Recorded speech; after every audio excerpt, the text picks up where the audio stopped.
Ladies and gentlegrams, in today's episode of The Aubrey Assassin, augmenting the surpassing, trashing, and crashing of the Canadian Katy Perry's casket, more lawsuits will need to get filed as the garburator, the gaveling Graham, packs the aisles of his grand national shows. But wait, here comes the OV hose, saying that it's half empty in the stadium's rows. Rihanna's rejected Romeo is rejoicing at the fact that PG Lang forgot the bots and the Houston show was not packed. So let's take a look for ourselves and see if KDOT's tour is empty. But firstly, if you have no envy and you respect me, I got one request. Please like and subscribe before we start this quest. See, ladies and gentlegrams, the OV hoes are back in action. If you guys have been keeping up with this channel ever since, really since GNX dropped, right? It's been a hard reality for the OV host to face that just like the L's Lobry's taking it in his legal filing case, his performance on the charts compared to Kendrick is also a disgrace. Because while he used to be in first place, Kendrick's songs and albums are now winning the chart battle race. And Kendrick is slowly taking the back of the pencil and wiping it on Lobry's legacy to erase. Everything is about bots, right?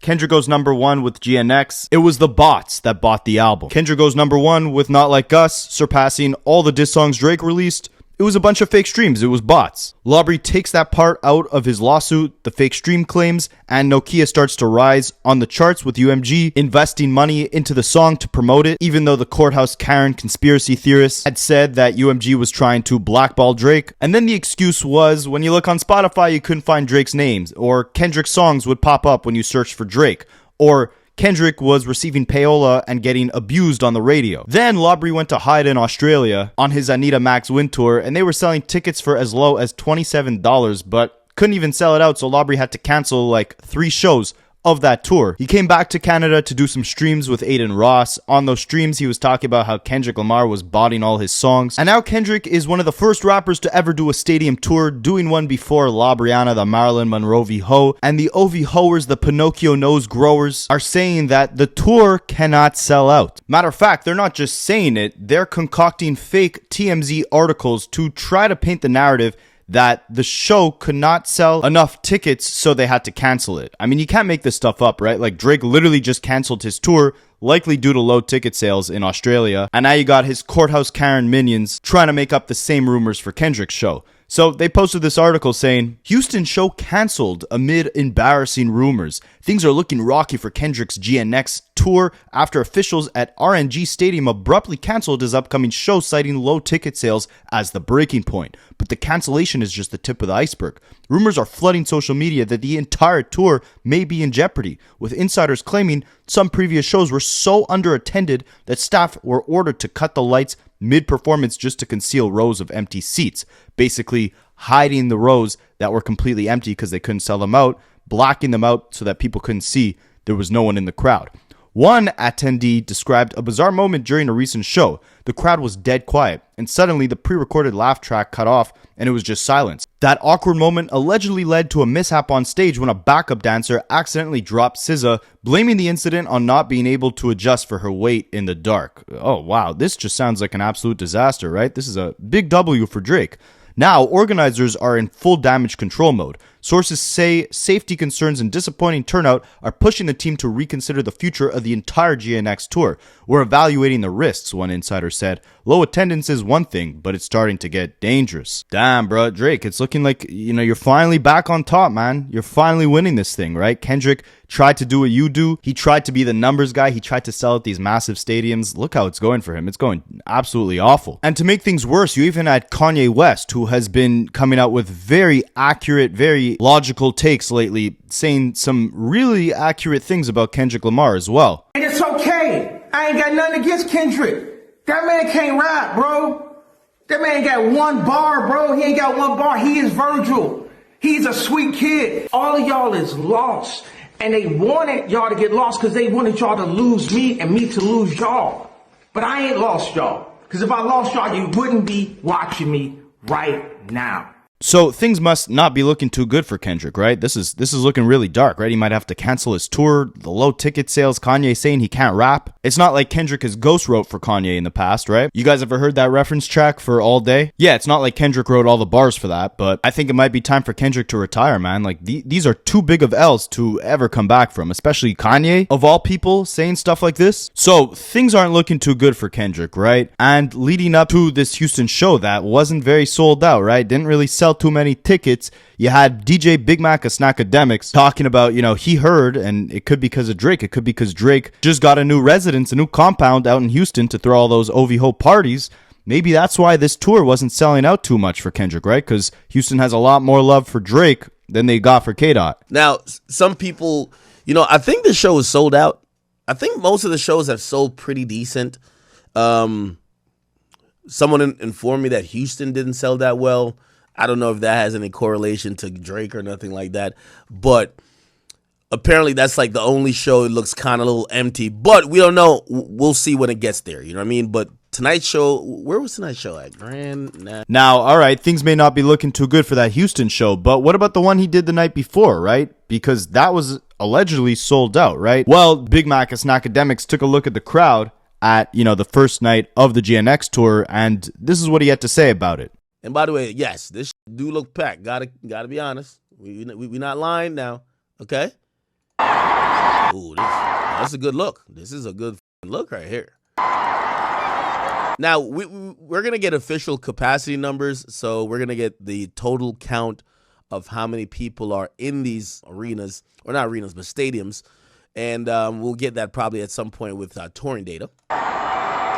But it looks pretty good to me. Again, we're not here to lie on nobody. We just here to report the facts and give our opinions about it. So let's see how those final numbers came out, right? Because we did just get all the numbers of the first night of the GNX tour. So did it sell out? Was Drake making more money off his Australia shows than Kendrick and SZA combined were able to make on the GNX tour? I mean, remember Drake's line in Push-Ups? Your show money's merch money fee to us. Like, what you make off your shows, I make off my merch, right? That's what Drake was saying. Or the first number one, I got to put it in your hand. All right, La Brianna. All right, calm down here. Let's see what these numbers look like for the first night of the GNX tour. So, after all these L's, after Kanye saying Kendrick can't rap, after the Houston show not selling out, let's see in Minneapolis, the first night of the GNX tour. How did it do? Well, $9.124 million in revenue for this show, all right? 354,000 tickets sold. That's 100% of all the tickets that were available to buy out. 47,000 tickets. Over that is what they sold out for one night. To put it into perspective, the last Drake show I saw was back in 2023, before the beef. He sold out the arena in a town next to me. It was about 15,000 people. And I knew a couple people who got floor seats who literally went the night of the show because the tickets were selling for so cheap because they were just trying to get rid of them. So they got floor seats. Kendrick sold out a venue triple the size. And, the OV-Hos were saying, they kept lowering the ticket prices. People were getting upgraded. If you got the nosebleed seats, you would get upgraded to the floor because they were trying to close off all the aisles in the back to make it look more packed because things weren't just selling out, so people got upgraded to the floor, right? Look at the ticket price here. $192 on average is what people are paying. Now, I'm not celebrating this. This is an L for society. The fact that concert tickets are almost $200 now on average. I mean, how are we supposed to pay our car insurance, get our teeth cleaned at the dentist, get our colonoscopies, get our haircuts, put something better than ramen noodles and rice and beans on the table every single night when concert tickets are $200? And don't get me started on the merch. I mean, the merch alone was, I don't know, like $55 or something for a t-shirt. I mean, you guys can come hear me rap for free on this video, right? $200. I saw floor seats going for like $600. The craziest part is if Kendrick was coming to my hometown, I probably would still go. But yeah, of course, massive W. So it doesn't just stop there. This tour was so massive that Kendrick and SZA earned their highest grossing concert of all time with that $9.1 million generated, as well as it being their most attended concert of all time. 47,000 tickets sold, and Kendrick Lamar officially becomes the first rapper in history to gross over $9 million in a single concert as headlining or co-headlining artist, breaking Eminem's record in 2019. So think about it in the last few months, right? Highest watched Super Bowl performance of all time. Most monthly listeners for a hip-hop artist on Spotify of all time. fastest hip-hop song and fastest diss song to hit 1 billion streams on Spotify. Most awarded hip-hop song at the Grammys of all time. The first hip-hop song, I believe, to win the Best Song Award at the Grammys. The rapper who dished out the highest amount of L's to La Brianna of all time. And now the rapper to have the highest grossing single concert of all time with over $9 million generated in one night. I don't want to hear nothing from the OV hoes, all right? Get out of my comments, get out of my mentions, get off Twitter, get off welfare, stop picking up your pensions, go get a job, and stop defending the gaveling gremlin. Nah, I'm kidding. You gotta do what you do. Plus, you still have this Houston show to latch onto, right? Because apparently the ticket sales were looking quite low for that, right? The ticket sales were struggling. So let's take a look at that. The Houston show happened last night. Let's see how, things really turned out, right? Were the ticket sales low? Were the nosebleeds getting upgraded to the front row? Was it a flop of a show? Well, let's check it out. But first, Aubrey's and Gentlegrams, unlike Drake, a bunch of you guys have been telling me you've been Anita Max winning some free cash from playing mobile games. So I want to put all you guys on to something that almost seems too good to be true, all right? Let me give you a little glimpse into my life. When I'm not making this content for you guys, I have a disgusting addiction to my phone. My daily screen time is higher than Drake on that album cover, higher than Snoop off the edibles. So if you guys suffer that same addiction as me, I want to put you onto something that's going to change your life. FreeCash.com is a program that partners with mobile games that are looking for more users to play their games, and they will literally pay you to play their games for free. All you got to do is sign up using the QR code you see on the screen or using the link in the description of this video. You make an account super easy. All you got to do is put in your email, create a password, verify your email, and then you're good to go. And they got a bunch of games. My favorite is the Monopoly Go because we're always on the go trying to make some money. Once you make an account, you just click the game you want to play, follow the directions that they give you. The directions are super easy. Usually you just got to download the game and start playing. So it's about time you put that phone addiction to good use. Again, use the QR code you see on the screen or the link in my description. Create an account and you could start making more than $150 just to play a game on your phone. So we're going to break down this entire Houston show as if you were front row. But first, we got to touch on some more comments that DJ Big Mac of Akademiks made about the first show that Kendrick and SZA did. Why? Because for some reason, whoever made this video used my thumbnail while Akademiks was spewing this nonsense. So now I feel the need to address it. He starts off by, acknowledging, like we saw earlier in this video, that the crowd was very big and very active on the first night of the tour. But Akademiks questions from the videos that he saw whether or not the crowd was actually loud, singing every word to these songs, right? Because if it's not one thing, it's another. If it's not, fake streams and fake bots, then it's fake crowds. These crowds aren't really as loud as maybe a Drake show would be. I'm watching this shit. The building is packed. But I'm wondering how many of these motherfuckers are like diehard Kendrick fans, because I ain't gonna lie, Like That was a huge moment. I would think the whole crowd would be rapping his verse. I'm only hearing one with a camera rap the verse. And I know y'all gonna just say I'm hating. Remember, this is the Kendrick and SZA tour. I don't think SZA fans are rapping like that. Now, I'm going to play you guys videos very shortly of not the first show, but the Houston show, the one that they said did not sell out, could barely sell tickets. It was a struggle show, and we'll see how loud that crowd truly was. But first, Akademiks has to insult SZA and say, this wasn't just a Kendrick show, it was a Kendrick and SZA show. So the crowds maybe didn't really mesh well. The audiences didn't really know many Kendrick songs because they were there for SZA, but he did emphasize that he would be there for Kendrick. Now, remember, I'm like a rap fan, so these are the songs that I want to hear. I don't want to hear SZA walking across stage with the stiff BBL and singing, "Oh, this star." I don't want to hear that shit. That ain't my cup of tea. That's the gift you give to your girlfriend or your sister. You bring her to the. I don't want to hear that bullshit. What I want to hear is Not Like Us, Euphoria. I want to hear some rap. I ain't gonna lie. That's what I'm on. So maybe SZA fans are like, what is this?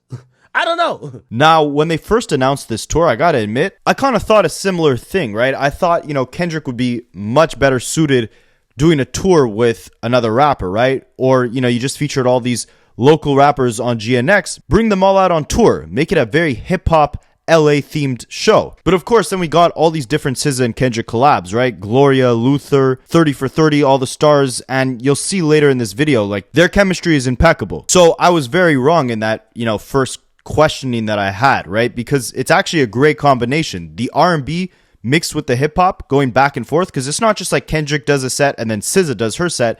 They're combined together. They do their duets together. He comes on for a couple songs, then she comes on for a couple. it's very much like a whole story throughout the show. And we'll go into, how the skits actually tie into one big story as well, because everything with Kendrick has this intentional layer of storytelling and meaning behind it, these Easter eggs. So we'll decode some of those too as we break down the show very shortly in the video. But yeah, the idea of Kendrick and SZA doing this tour together, I think is actually great, because both of them separately make music that's suitable for stadiums, but when you join forces like that together, it's not something you see quite often in hip-hop, right? Like, think of some of the biggest hip-hop tours. Aside from Jay-Z and Beyonce going on tour together, most hip-hop shows are strictly hip-hop shows. Think of all the tours that Labrie did, where he brought out Future or Migos or Lil Baby or 21 Savage. I mean, just thinking back to it, right? Think about that third verse of Not Like Us. Like, it's not just like he ran to Atlanta for the features. He also brought them all out with him on these tours. J. Cole as well. I remember the Kanye Yeezus show. Kendrick actually opened for him, and Pusha T.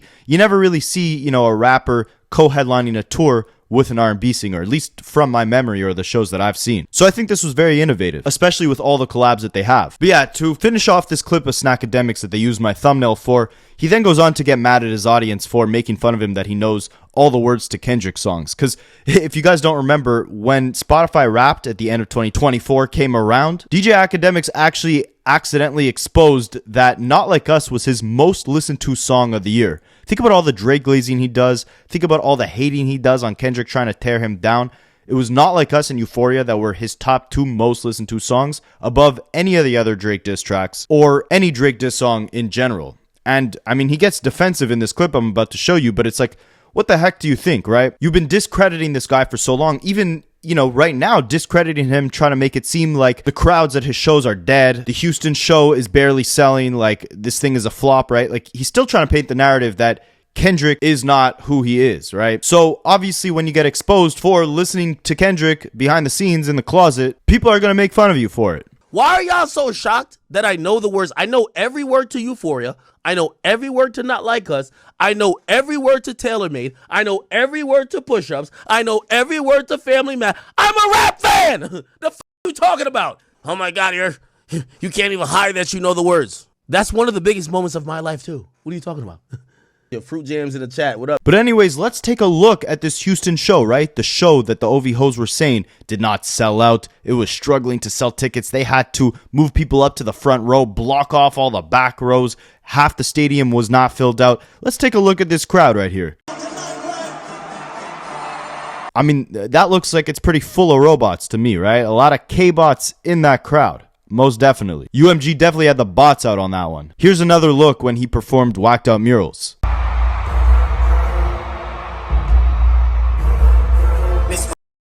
Oh, and if you guys didn't think the crowd was loud, I mean, let's just hear this one bar from Whacked Out Murals. This is my favorite bar.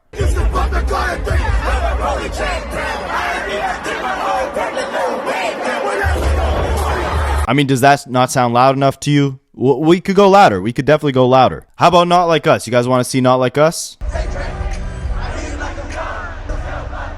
But yeah, that's the front row, right? Remember, they said that the show sold so few tickets that they had to move everyone from the nosebleeds to the front row, right? So it makes sense all these people are at the front row. But what about all the way back in the nosebleeds? Why don't we take a look at that? Why don't we take a look at the same song in the nosebleeds?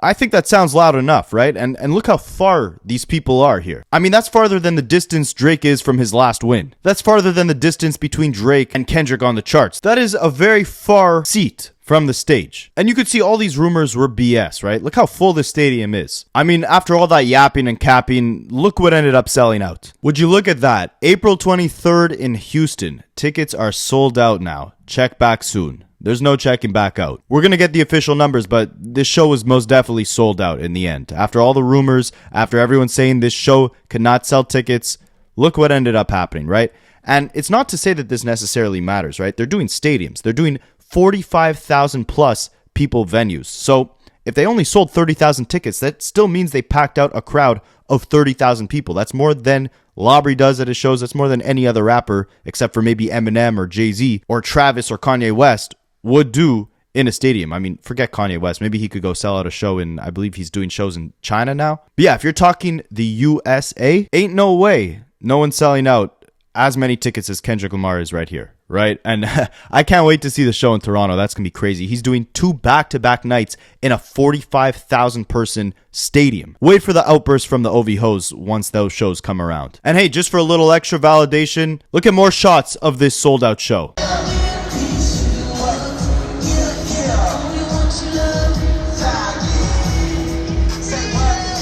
Alright, so I don't want to hear these rumors anymore. I don't want to hear about nothing that Kendrick was struggling to sell these tickets. We're going to get the official numbers very shortly, but from the looks of it, this crowd was completely sold out. Another L for the OV Ho Courthouse Karen conspiracy theorists. But now we get into the good part of the video. Let's take a look at the actual show. So here's a look at some of the nicknames that Kendrick Lamar has given himself. I go by the name of Kendrick Lamar, okay, Lamar.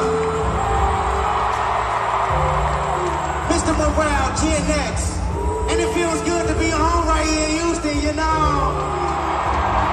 I think I give him better nicknames. Like, he forgot the Aubrey Assassin, the Aubrey Unaliver, the Tiny Tempered, Terrifying Tupac Twin, the Sources 5 Micro, the Short Statured Sniper, the Bell Bottom Bone Crushing Compton Kung Fu Killer, the Canadian Corcus Clobber. Alright, I'll stop. But aside from the crazy Kendrick nicknames, he also has a crazy laugh.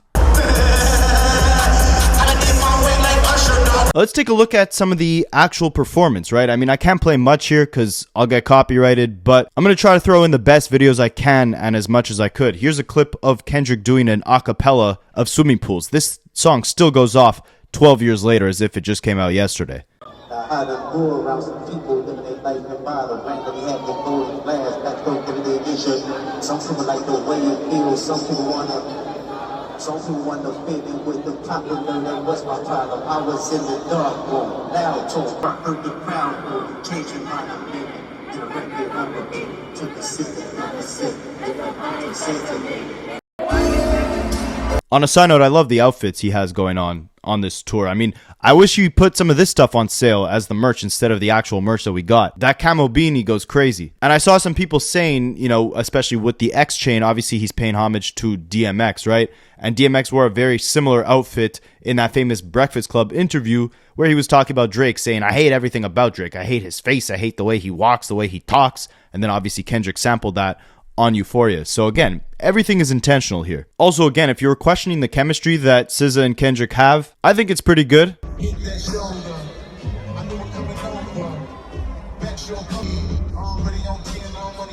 They even closed the show out with what could be my favorite song right now on GNX, Gloria. Absolutely beautiful. It's the outro of the album and it's the outro of this show. Flipping pages, chapter after chapter, probably remarrying the head of Vegas. They margins ain't big enough. They all there by bigotry. My woman in my right hand, my saint and my sin. Ain't no like my cause that been my pen.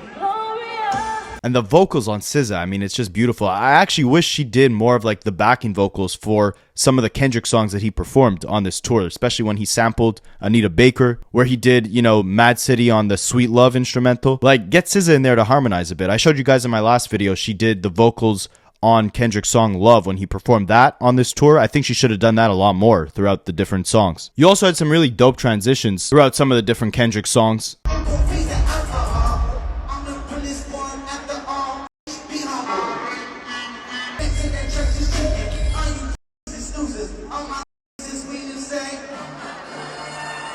Humble into Backseat Freestyle is absolutely crazy. And even with all the drama going on with Dodie 6, I don't know if you guys watched my last video, you know, Dodie 6 came out, who was the feature on Hey Now, and said that, you know, that feature with Kendrick did nothing for him. He's homeless right now. He's got no money. He's on some drugs. I mean, his father or someone connected to his father came out and said that that wasn't true. He's just not really in the right state of mind right now. But even with all that, I say that to say Kendrick still performed his verse in full, Dodie 6's verse, on Hey Now, on this tour. Also, let's talk about the breath control pause that Kendrick has on some of these songs, right? Like, these are very bar heavy songs, right? To perform them all back to back like this, like, you gotta have an insane amount of breath control to actually spit these lyrics word for word, no backing track, no nothing, and still come with the same charisma, the same energy in your voice like the original version of the song has.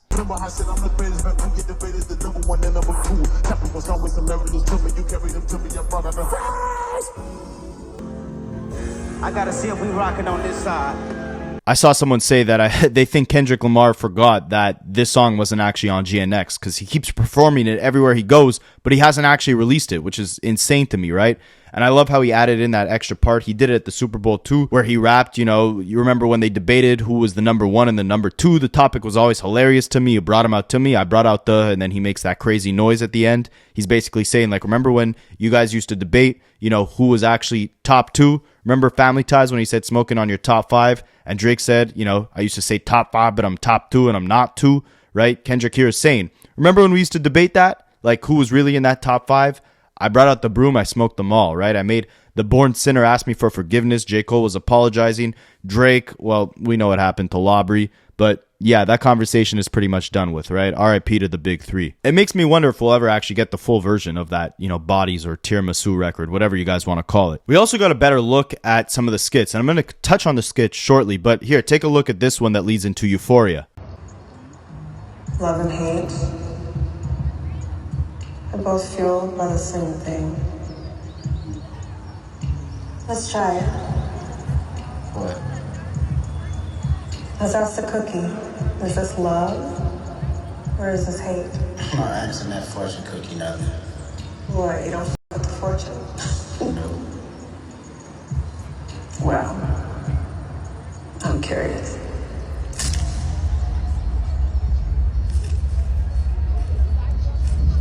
No lies about me, or truths about you.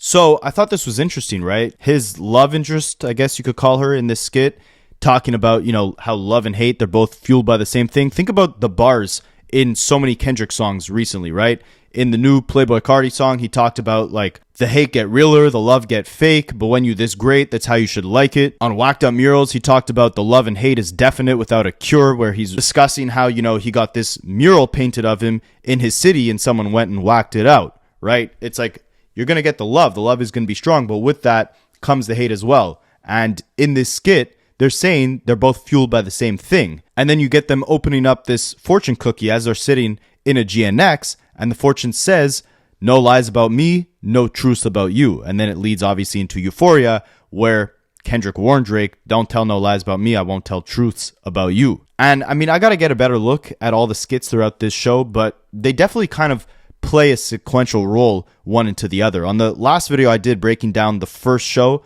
of this tour, I didn't think that they really had, you know, some sort of central theme, but I thought on them deeper, and they definitely do tell a story, all these different skits, right?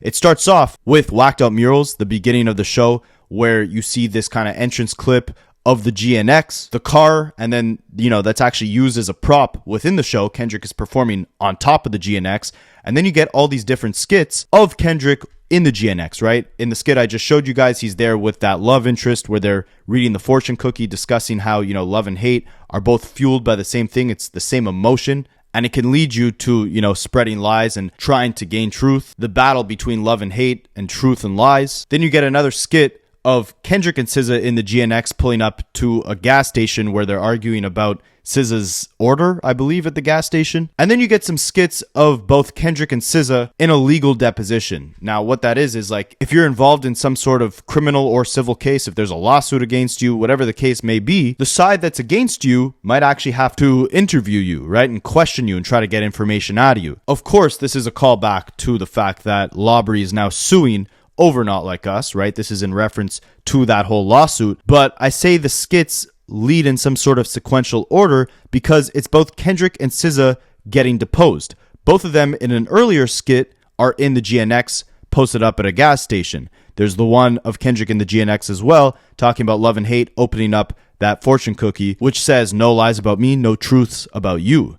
Now he's getting deposed, where the person questioning him is trying to gain truth out of him, right? So there's definitely a story behind this whole thing. I mean, obviously we just don't have enough footage to fully break it down, but again, the whole central theme is Kendrick in this GNX. That's where all the different kind of stories take place. The central theme is the truth coming to light, and by the end of it, Kendrick and SZA are both getting questioned in a legal case for the truth. As we get more footage, again, I'll keep you guys updated if we can actually piece together what these skits actually mean, you know, placed side by side together. and throughout the narration of the different songs, right? Because each skit leads to a new song. One of them, he's being deposed, and then it leads into Squabble Up. Another one, he's getting deposed again. It leads into Not Like Us. This one with the fortune cookie leads into Euphoria. There's some sort of hidden message here for sure. We gotta crack the code. But now, I thought this was dope. If you guys don't know Trey the Truth, Houston legend, he was actually at the show. And I mean, again, a lot of people are saying, right, like Jay Prince, Drake's OG, or the guy who brought him into the game, he's from Houston, and he might have not let this show happen, right? Drake now has a residence in Houston. Maybe Kendrick would have had some trouble here. It was the exact opposite. The show was sold out, and a Houston legend came out with his daughter to actually gift Kendrick a custom boombox with a GNX theme on the boombox. It's very dope. You did that for us? That's love. That's right. Yeah. Thank you so much. God. Here's another video of it. You gonna have fun? You gonna rock out? What's your name? True?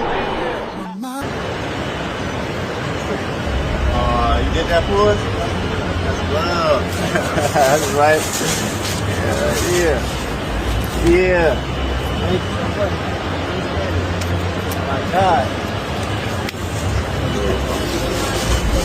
But yeah, so all in all, after all the rumors of the flopping, it was all positive vibes over here, and we could see Kendrick Lamar broke some other records, right? So if you want to take a look at the hip-hop artists with multiple tours with over 800,000 tickets sold, Kendrick is actually projected to lead the pack here with 3 different concerts or tours that are projected to have over 800,000 tickets sold at each one of them. The Damn Show, Big Stepper Show, and now the GNX Show.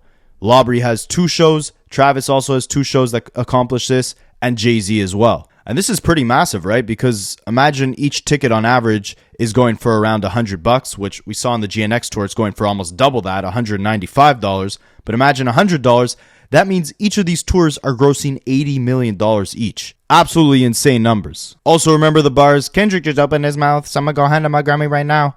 Well, yeah, now the AMAs are coming around, and looks like Kendrick is the most nominated artist at this year's award show. He has the Album of the Year nomination for GNX, Artist of the Year, Collaboration of the Year for Luther with SZA, Favorite Hip Hop Album for GNX, Favorite Hip Hop Song 3 times, one with Like That by Future and Metro Boomin, Not Like Us and Luther, Favorite Male Hip Hop Artist, Favorite Music Video for Not Like Us, and Song of the Year for Not Like Us. So the dubs don't stop here. And think about it as well, right?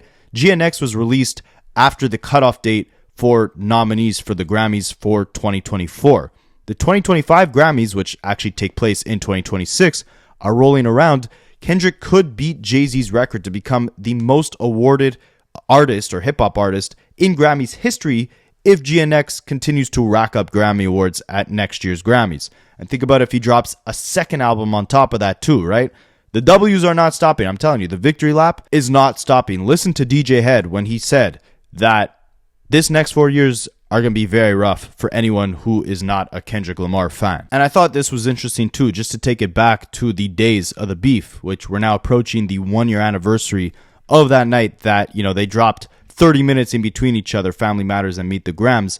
Kendrick Lamar's ex-girlfriend, Nitty Scott, actually retweeted a post claiming that she turned down money from Drake's team to reveal information about Kendrick during the beef. So you can see someone tweeted, I actually really like her. She turned down big money from Drake's team for messy tea about Kendrick during the battle and always speaks very highly of him. I think she was just having a little fun and didn't mean any harm. And she actually retweeted that, basically, I guess, confirming that she turned down money from Drake's team when they were trying to dig up dirt on Kendrick. Remember what he said on Whacked Out Murals? People in my city couldn't entertain homeboy, promising bank transactions and even Bitcoin. I never piece it up. That stuff don't sit well with me. Before I take a truce, I'll take him to hell with me. If that money got in the hands of a crash dummy, could jeopardize my family and burdens the one who loved me. Or on 616, where he said, it was fun till you put money in the streets, then lost money when you came back with no receipts.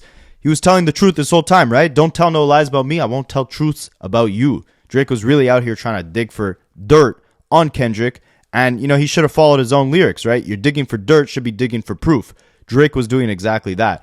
And on a side note, stay tuned. We're going to do the 1-year anniversary breakdowns of every single diss song that came out from Euphoria to the Heart Part 6. That should be a very entertaining week coming up next week. Already did Push-Ups, Tailor Made, J. Cole's 7-Minute Drill, and the Like That verse that changed the game. So you guys can check those videos out. And I mean, in the meantime, this is what we got here, right? A bunch of OV hoes, Big Macus and Akademiks trying to make the narrative that Kendrick Lamar is flopping with this tour.